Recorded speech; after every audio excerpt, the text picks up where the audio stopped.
안녕하세요. 네, 다시 저만 재밌는 주제로 돌아왔습니다. 네, 이것도 보시면 상당히 이제 뭔가 재밌는 논문을 좀 찾아보려고 하다가 이 제목에 낚여서 한번 볼까 뭐 이렇게 하다가 네, 좀 찾게 되었고요. 어떻게 보면은 맥주만큼 거품과 연관이 높은 술이 있을까 생각이 듭니다. 뭐 물론 샴페인이라 그러면 뭐 그것도 그렇긴 한데. 네. 그럼 이제 무슨 논문인지 한번 볼게요. 이번에 볼 논문은 이건데요. 제목부터 뭔가 좀 이상하게 들리지 않나요? 물리랑 맥주라는 단어가 단어가 한 문장에 있다니 뭔가 논센스한 논문인가? 뭐 이런 생각을 하다가 뭐 낚시 논문이면 어때라는 생각에서 한번 읽어보기 시작했습니다. 보면은 그룹 자체가 플루이드 메카닉스 그룹에서 연구한 거 보니까 뭔가 제대로 했나? 뭐 이런 생각도 들고 아니면은 뭐 이거 보고 맥주 마시려고 하나 이런 생각도 가지게 되면서 한번 논문을 좀 살펴보도록 하겠습니다. 처음에는 이론적인 백그라운드부터 시작을 하는데 뭐 헨리의 법칙이 나오는데 뭐 수식은 뭐 이렇게 좀 복잡하지만 사실 어려울 건 없죠. 하나씩 살펴보면 액체에 녹는 가스의 양이 압력에 비례한다는 것인데 뭐 완벽히 보시면은 압력이 비례하죠. 액체 녹는 양이 압력이. 근데 뭐 완벽히 같지 않으니까 이런 무슨 헨리 상수라는 넣어서 이거 일종의 보험을 들었죠. 예. 근데 이게 뭐 상식이죠. 압력이 높으면 많이 들어가는 거. 네. 근데 제 생각에는 여기 뭐 압력뿐 아니라 온도도 좀 들어가야 되지 않나 이렇게 싶은데 아마 온도까지 확장된 그런 공식이 있는지는 잘 모르겠습니다. 그리고 뭐 두 번째는 요 오버 세츄레이션 코에피션트라고 해서 우리가 바틀링 할 때 압력이 높을수록 요 개수가 커지겠죠. 맥주 그러니까 그 병이 팔 때 얼마나 그 거품이 많이 들어가냐 뭐 이런 걸로 생각하시면 됩니다. 맥주는 요 개수가 여기 개수가 한 1에서 4 정도고 샴페인은 5 정도라고 합니다. 그래서 맥주에서 이제 거품이 생기려면 당연히 이제 액체 거품이 병 속에 오버 세츄레이션 돼 있어야겠죠. 그래서 이런 식들도 같이 좀 나오고요. 그리고 그 맥주에서 이제 거품이 생길 때 뉴클리에이션이 될 수 있는 사이트가 있어야 되는데 일반적으로 이제 먼지, 뭐 파티클, 뭐 이런 것들이 소스가 되는데 뭐 맥주 시험 중에 시서론 있죠. 시서론이라는 시험인데 거기서 이제 잔을 깨끗하게 닦는 거 아니면 어떻게 진짜 잔이 깨끗한지 판단하는 거. 이 잔이 거기서 이제 비어 클린이라고 표현을 하는데 비어 클린인지 아닌지 확인하는 쉬운 방법 중에 하나가 맥주를 잔에 따랐을 때 벽면에 거품이 묻어 있으면은 세제나 다른 그런 먼지들이 남아 있다는 것이기 때문에 그 잔은 더럽다는 그런 뜻이 됩니다. 여기 옆에 보시면 만약에 여러분들이 생맥주를 주문했는데 이렇게 오면은 잔이 깨끗한 거예요. 네, 없죠. 근데 이렇게 왔다. 사실 여기는 잘라서 보셔도 됩니다. 여기 위에 거품은 좀 시각적인 효과고 벽에 묻어 있는 거 보시면 요거는 이제 제대로 청소가 안 됐다. 네, 이렇게 생각을 하시면 됩니다. 이제 계속 백그라운드로 이론이 나오는데 이제 표면 장력에 대한 것들이 좀 나옵니다. 그 표면 장력에서 의해 생기는 그 에너지 그거죠. 그 버블에 있는 그 에너지는 이제 버블 안에서 그 오버프레셔를 만드는데 그 라플라스 압력이라고 좀 잘 돼 있어요. 뭐 여러분 라플라스 방정식 잘 들어보셨을 텐데 라플라스 압력 익숙하지 않죠. 저도 사실 익숙하지 않은데 조금 자세히 설명을 드리면 단순하게 라플라스 압력이라는 것은 곡률이 있는 부분의 안쪽과 바깥쪽의 압력 차이라고 보시면 됩니다. 네, 버블의 경우에는 기체와 액체의 경계면이 있죠. 네, 버블이니까. 그래서 애초에 이런 압력 차이가 나는 이유가 그런 그 기체와 액체 사이의 표면 장력 때문입니다. 그래서 뭐 이 정도로 넘어가고 뒤에 좀 더 자세히 한 설명이 필요하면 다시 설명하도록 하겠습니다. 네, 위에 이제 식을 이용해서 버블의 최소 반지름을 아래와 같이 구할 수 있는데요. 보시면 맥주의 경우 기존에 알려진 값들을 넣어가지고 대충 계산해 보면은 300나노미터가 나와요. 이건 너무 작죠. 네, 뭐 눈에 보이지가 않아요. 저희가 눈에 보이려면 적어도 뭐 수 마이크로미터는 돼야 되는데 최소 버블은 그거보다 크죠. 눈에 보이니까. 그거보다 매우 작은 수치이긴 한데 요거는 뭐 잘 모르겠어요. 공식이 틀린 것 같기도 하고. 네. 그리고 다음에 나온 거는 부이온C라고 해서 부력에 대한 설명을 써놓았습니다. 일단 보시면은 쭉 이렇게 뭐 좀 어렵게 설명해 놨는데, 그 전반적으로 거품이 받는 영향에 대해서 좀 앞에 좀 설명을 해 놓은 것 같아요. 네. 당연히 그게 거품이다 보니까 이것처럼 부력을 받을 거고, 그 부력은 여기 식과 같이 돼 있습니다. 네. 사실 뭐 복잡할 것도 없이 부피 곱하기 뭐 중력 가속도, 액체의 밀도 이렇게 되고요. 상식적으로 부피가 크면은 당연히 부력이 크고, 뭐 중력 가속도가 크면은 액체가 받는 중력 가속도가 크기 때문에 더 큰 힘으로 위로 밀어줄 거고요. 반작용의 일종으로. 액체 밀도가 크면은 당연히 기체의 밀도 차이 때문에 더 위로 힘차게 올려줄 거고요. 네, 뭐 그렇게 생각을 하시면 됩니다. 뭐 왜 위에 이제 복잡한 재미없는 걸 설명을 했는데, 이제 본격적으로 설명을 해보면, 여러분들이 생맥주집 가서 맥주를 따를 때 거품이 많이 나면 이제 엄청 짜증 나죠. 네, 그러면서도 이제 이런 생각하죠. 아, 이 거품은 언제 생기는가? 뭐 안에는 CO2 상태로 계속 있을 거잖아요. 그냥 조용히. 그래서 그냥 맥주 속에 녹아있는 CO2가 나오는 거 아니야? 이렇게 생각을 하실 수도 있어요. 네, 그래서 뭐 좀 더 있어 보이게는 캐비테이션이라고 해서, 한국말로는 뭐 공동현상 이런 건데, 이런 공동현상은 물속에 작은 공간이 생기는 것을 말해요. 맥주 같은 경우에는 맥주 속에 CO2 거품이 있는 것을 말하고요. 그래서 이 논문에서는 이러한 것만으로는 이제 설명이 잘 안 된다고 말하고 있으면서, 예로 든 게 첫 번째는 캐비테이션의 경우에는 굉장히 작은 영역이 생기지만 거품은 모든 영역에 다 생겨요. 이제 캐비테이션 같은 경우는 하나에서 이렇게 쭉 나와야 되거든요. 네.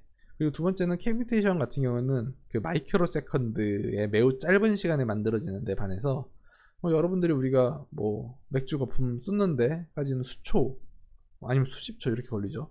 그래서 시간적 간격이 너무 커요. 네, 그러면은 이런 캐비테이션, 이 맥주 거품을 어떻게 키워서 맥주 잔을 가득 채울 수 있는지에 대해서 궁금한 점이 생겨요. 왜냐면 시작은 아마 캐비테이션으로 시작을 해야 될 거거든요. 왜냐면 어떤 시작점이 있어야 되니까. 그래서 맥주를 잔에 따를 때 무슨 일이 일어나는지 이제 순차적으로 한번 찾아볼게요. 뭐 여기 이제 논문에서 가져온 거고, 우리가 이제 맥주를 따를 때 물리적으로는 이제 그 동영상 같은 일이 벌어지는데, 여기 이제 보시면 재생을 해볼게요. 보시면 거품이 쭉 올라가죠.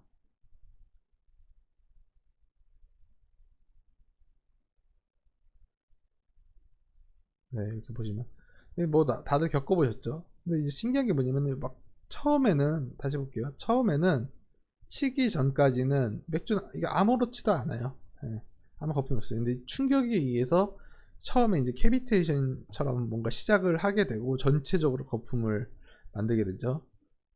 네, 뭐 많이 겪어보셨죠. 이제 여기서 알 수 있는 거는 뭐가 있을까요? 뭐 맥주에 충격을 주면 거품이 생긴다? 뭐 이런 거 있죠.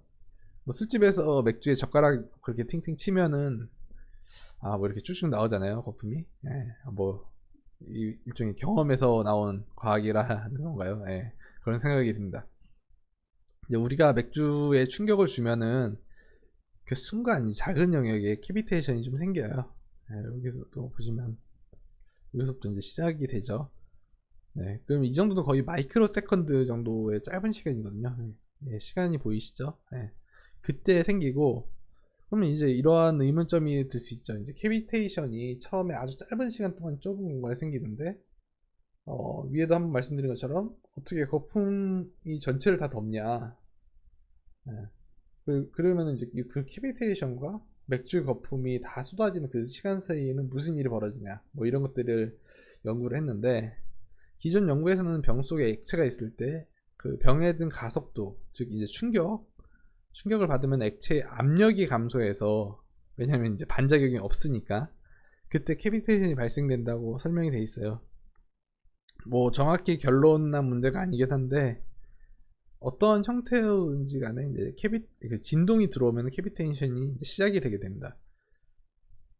이제 부분적으로 압력이 감소하는 것으로도 설명이 되죠. 이 작용은 이제 전에도 말씀드린 것이피 수 밀리세컨드에 엄청 짧은 시간에 일어나게 돼요. 네. 뭐 이런 것들이 지금 말한 게 버블에서 처음에 생기는 캐비테이션 단계에 대한 설명이에요. 네, 압력이 순간적으로 감소하거나 충격이 받으면 캐비테이션이 된다. 뭐 공동 현상이 생긴다 이런 거고요. 그 다음에는 이제 디퓨전 드리븐 스테이지라고 해서 처음에 생성된 매우 작은 버블들이 그 매스 트랜스퍼에 대해서 점점 커지게 됩니다. 이 매스 트랜스퍼라고 해서 뭐 좀 쉽게 설명드리면 맥주 속에 이제 농도가 높은 CO2가 있죠. 그 CO2가 농도가 낮은 버블 쪽으로 트랜스퍼 되는 것을 말해요. 그럼 어떻게 돼요? 점점 버블이 커지겠죠. 네. 제가 방금 말씀드린 그 매스 트랜스퍼는 1에서 100마이스크의 짧은 시간에 이렇게 이루어지게 됩니다.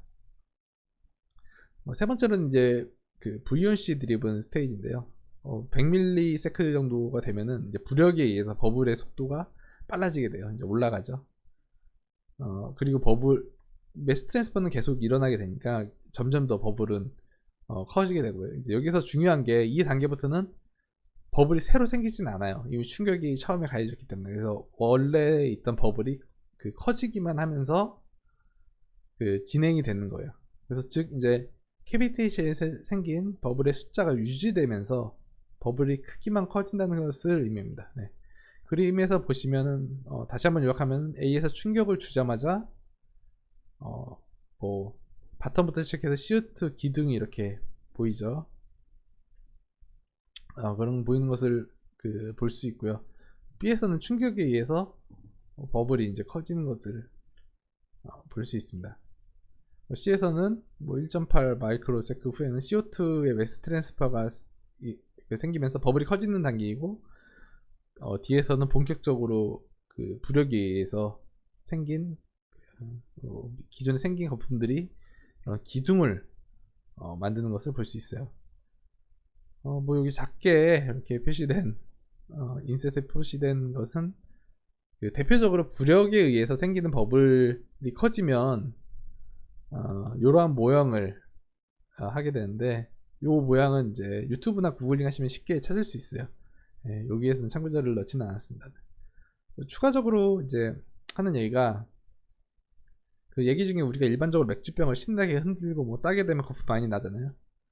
그게 이제 우리가 흔들어서 내부 압력이 증가하는 게 아니라 CO2 가스는 오버 세츄레이션이기 때문에 뭐 거품의 숫자와 크기가 엄청나게 커지는 거예요. 충격은 아니고요. 내부의 압력이 증가하진 않겠죠. 뭐 계속 항상 유지되기 때문에. 근데 이때 이제 캐비테이션은 맥주의 어느 곳에서나 일어날 수 있어요. 그러면서 숫자가 엄청 불어나기 때문에 거품이 많아지는데, 우리가 신나게 흔든다고 아까 말씀드린 것처럼 내부의 압력이 커지진 않는다고 했는데, 뭐 이것도 관련 논문은 있으니까 시간이 되면 한번 리뷰해 보도록 하겠습니다. 이제 페트병에 들어있는 맥주를 흔들었는데 빵빵해진 느낌이 저는 받았던 것 같아요, 개인적으로. 근데 뭐 실험에서는 흔들었다고 해서 압력이 증가되진 않는다고 하네요. 이건 아무래도 제가 잘못 생각을 했었던 것 같습니다. 그 논문에서는 이제 추가적으로 기네스 맥주에서 생기는 버블의 신기한 현상에 대해서도 언급을 했는데, 기네스를 잔에 따라서 보시면 잔 벽면에서 거품이 밑으로 내려가는 것을 볼 수 있어요. 당연히 이제 부력을 받아서 위로 올라가야 되는 거 아니냐. 근데 이제 저도 사실 이런 거 많이 보긴 했거든요. 그때는 그냥 넘어갔는데 생각해보니까 신기하긴 합니다. 좀 이상하죠. 아무래도 그래도 거품 위로 올라갈 것 같은데. 그래서 일단 한번 동영상을 보시면, 논문에 설명된 동영상입니다. 보시면 이게 이렇게 좀 내려가죠. 신기하게. 그래서 이것도 수학적 모델에 따르면은 shear instability라고 해가지고 뭐 이런 게 생기는데, 가운데의 버블은 올라가고 벽면의 버블은 내려가기 때문이라고 합니다. 이것도 제가 나중에 기회가 되면 한번 다뤄보도록 하겠습니다. 결과적으로 이제 맥주의 거품은 충격에 의해서 아주 미세한 버블이 생기는 캐비테이션 단계가 있고요. 그게 처음에 발생을 하고 시간이 지남에 따라서 디퓨전 드리븐, 뭐 그다음에 부력 드리븐에 의해서 점점 커지면서 넘쳐 흘러서 우리를 괴롭힌다, 뭐 이렇게 생각을 하시면 됩니다. 사실 맥주 거품에 대해서는 무의식적으로 마시잖아요. 기네스 같은 경우에 기체 질소가 들어있어가지고 아주 부드러운 거품을 되는 걸 볼 수 있어서 신기했는데, 사실 뭐 요렇게 아까 위에 설명드린 것처럼 이런 것들이 연구가 돼 있는지는 몰랐네요. 네. 찾아보니까 이렇게 읽어보면 좀 재밌긴 하네요. 네. 사실 요거에 관련 지금 짧게 설명을 했는데 여기서 첨부 논문으로 많은 재밌는 논문들을 레퍼런스로 썼어요. 그래서 시간이 좀 되면은 조금 더 이제 공부를 한번 해보고 싶습니다. 네, 감사합니다.